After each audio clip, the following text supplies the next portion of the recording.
Tesla may have delayed their plans for the compact, most affordable vehicle ever suggested by Tesla, but does that mean it's the end of the road, or should you just give up and buy a go-kart? That's the premise. I don't agree with it, but hey, let's discuss it. I'm Brian. Welcome to Futurasa.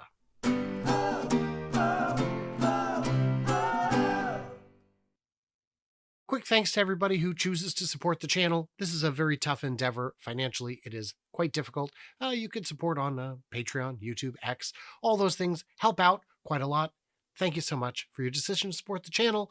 Hey, did you know, there's this great article on Wired. As Elon Musk abandons the $25,000 Tesla. What? That's not a thing that's happened. That's not true. This EV costs just $4,400. Wow. Costs less than a motorcycle. Meet the Zhidou Rainbow. Costs less than an e-bike. I mean, right there. It costs less than an e-bike and is capable of completing the average US daily commute with charge to spare. Oh, it's adorable. How cute. I do not wish to die in that vehicle. Prefer not to. It is adorable. If you've got a little community of like a gated community, like a golf course community where they don't allow real cars, this would be an awesome way to tool around. As Elon steps away yet again from the idea of a $25,000 Tesla, when did he do it the first time? Has he done it this is not okay. Let's take this opportunity to zoom out, and I mean all the way out. We're going to zoom out to the solar system level and appreciate what a truly affordable EV can be. For this, we need to ignore the Nissan Leaf, currently the cheapest at $30,000. It's $30,000 for a Leaf. And skip over Europe, home of the affordable but flawed $10,000 Citroën Ami. Those are adorable. I should click on that and see if we can see what it looks like. And head to China. Here you'll find the equally cheap BYD Seagull, a small electric hatchback styled by ex-Lamborghini designer Wolfgang Egger, with a 200-mile range, 4 times that of the Ami. But what if that is too expensive? Well, here's where the Rainbow comes in. Is this it? That's not it. That's a Kia. The Rainbow has 3 doors and 4 seats. So it's a hatchback, a 2-door hatchback, and an interior with a 5-inch digital display. It's pretty compact. And a 9-inch touchscreen for the infotainment system. Oh, that 5-inch digital driver's display. Oh, it's got one of those. There's even a connected smartphone app, charge scheduling, and the promise of over-the-air updates. Sounds good so far, right? Splash out on the flagship controller Cloud Edition, which costs $5,800, or about half the price of Porsche's fanciest bicycle, and you can have each panel of your Rainbow painted a different color. Cheaper than an e-bike. That should raise alarm bells. You can't sell a car for $4,400. How many of these are for sale? Who is Zhidou? They're presumably losing money on every vehicle, and this would never pass safety standards internationally. It's got just 27 horsepower. There you go. So less than a go-kart, 63 pounds of torque, and a tiny 10 kilowatt hour battery. Spend $5,500, and now you got 40 horsepower with a larger battery, almost twice the size.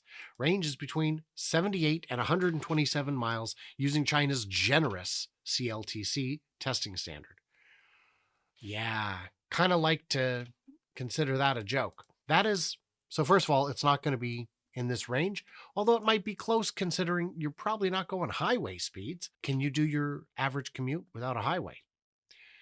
So this is insane. If you look at this, there's no way this is built for $4,400.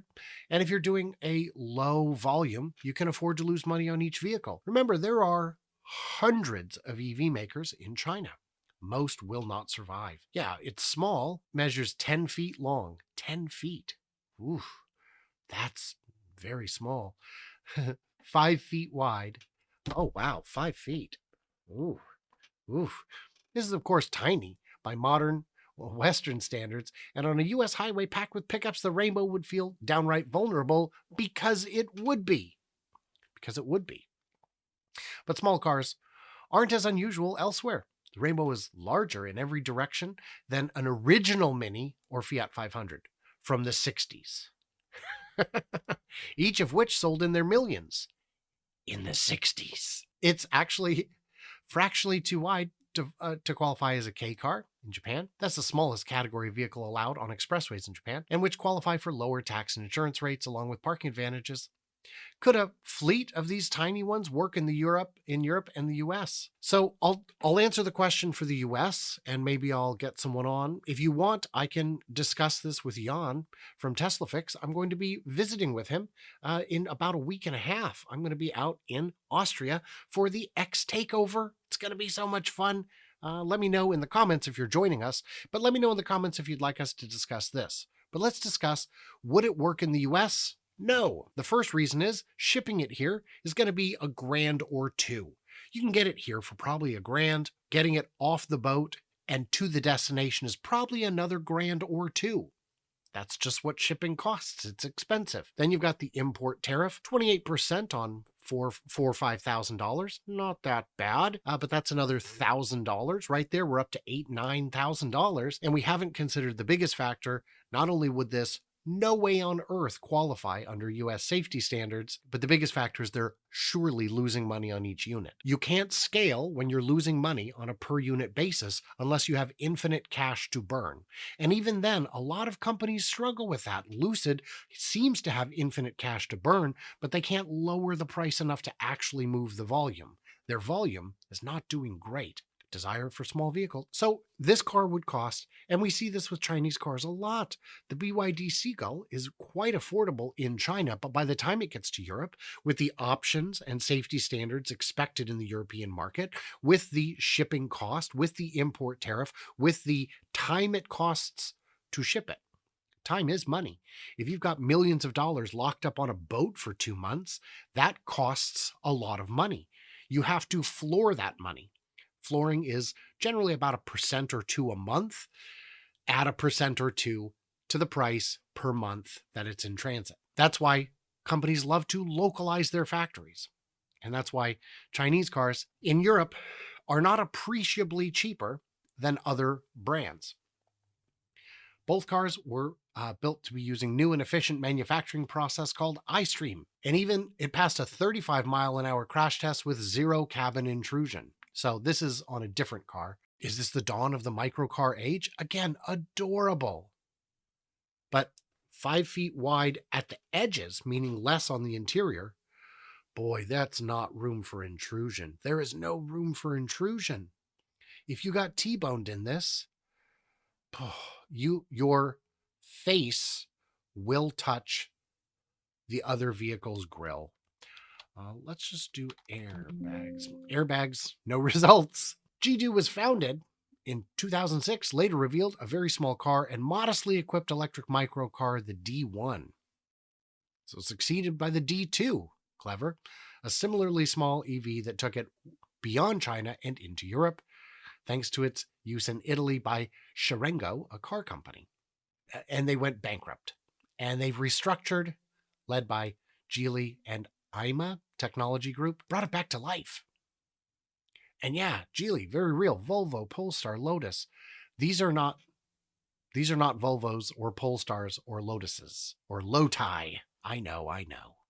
Yeah, this is the fact that you would write this article with a straight face means that wired presumably means they've got clamps wired to some part of them and they enjoy the shock value, because this is not serious. This is a bad idea written from a flawed premise. There has been no abandonment of the $25,000 Tesla. There are structural changes underway. There are shifts in strategy, but the $25,000 car, to our knowledge, continues as a future product. It is a substantial market segment around the world. And that $25,000 car may end up not having a steering wheel, but it is to be determined. And the fact that you're even bringing up the Nissan Leaf, I don't know, it starts to feel like keyword stuffing. And this ain't Thanksgiving. I don't need stuffing. So what did we miss? What did we misunderstand? Leave it in them comments. Hey, I'm going to be, like I said, at the X Takeover at the end of this month. Join us, won't you? I'm going to be at the Muskegon event in Michigan on June 15th and 16th. 15th is the public day. 16th is a very small ticketed private event for Plaid Day, where we bring the hottest EVs out and race them up and down this closed off stretch of roadway for maximum fun. And yeah, and if it hasn't already been announced, we have one big new, very huge guest speaker who will be joining us on June 15th. He will be joining the panel with Sandy Monroe and discussing some very fun, very amazing things. So what did I miss? What did I misunderstand? Leave it all in them comments below. Stay tuned, stay juicy, and I cannot wait to hear from you clever robots when you don't buy one of these, in which you would almost certainly perish.